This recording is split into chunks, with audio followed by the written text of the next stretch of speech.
Bushcraft 412 here with another video for you. This one is on my 5-item survival bushcraft, backpacking kit. This is something I've been doing a lot lately over the past year or so. It's just going in, small backpack, 4 or 5 items, going in overnight real quick, not taking a lot of time, but just quick overnight trips for when you're busy, just to relax. First off, get yourself a nice backpack. This is an REI pack. I like it because in an emergency situation, it's got lots of shot cord, mesh. These are things that can be made into snares, fish traps, lots of buckles, nylon webbing. These things are all useful in an emergency situation. Plus, your backpack can be a part of your kit.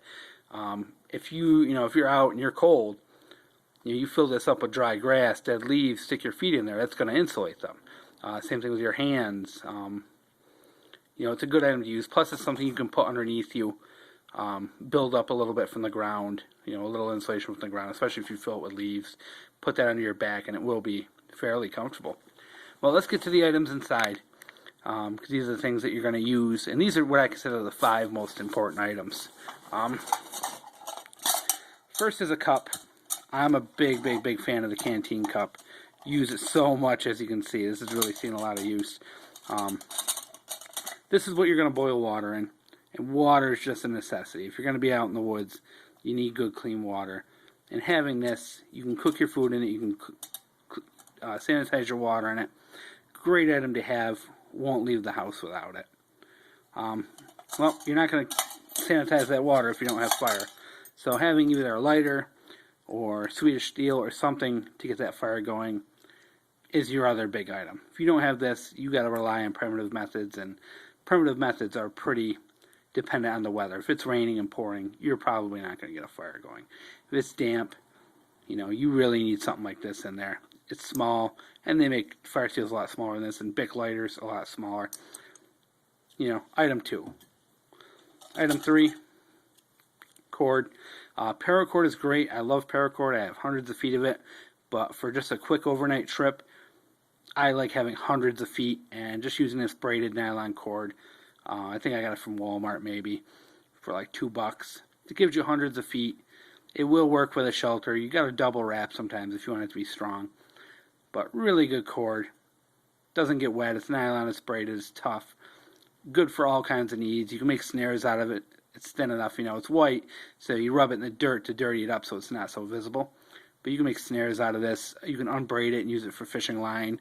A lot you can do with this. Another big item. And if you're going to be making shelter, if you're going to be doing those sorts of things, that's an item you want. Let's get this out of the way. Next on the list, a blade.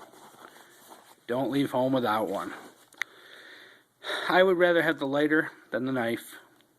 I would rather have the cup than the knife. I think knife's number 3. But having a good knife for bushcraft is big.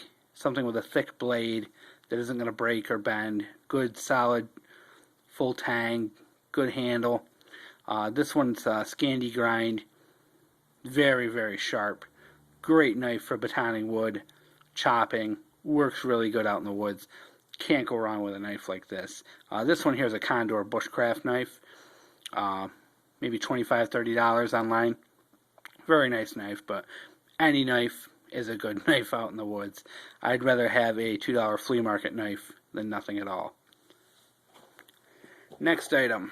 This is, I don't know, not everyone's probably going to agree with me on this, but this is something I like to bring in the woods when I'm out there alone, and I'm out there doing my thing. Ooh, one hand here. Poncho. Military spec poncho. It comes with the grommeted corners. The snap button so you can put multiple ones together. This is a great item. So multi-use. It's got some cord on it too, so you can scavenge the cord off if you ever need it. This is your shelter. And there's hundreds of videos on YouTube about how to turn these into shelters. Different ways to set them up. And all you need is a little cord, or even just a couple of sticks. This is your shelter. This can be your ground cloth. This can be clothing, your raincoat to keep you dry. And you can also, with the snaps on these, find one, they do snap together, and you can almost make like a small sleeping bag out of this. They're kind of tight for a big guy. I'm a big guy. But you can fill these up with some dry grass, dead leaves, plants, and you really have, a fairly warm sleeping bag out of these. You can make it, and it is waterproof. It's enough to get, pretty much your entire body. And if you're a small guy, you can get right inside these. Really a nice warm option to keep you dry, warm, give you shelter.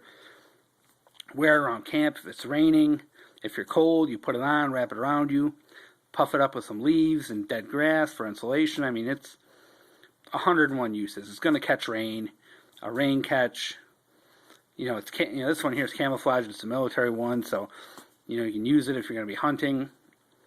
I mean, no amount to the ends. This is, if you give me 5 items, this is what I'm bringing. I'd love to hear some suggestions, but this right here is, to me, it's worth its weight in gold, especially on those long, cold nights.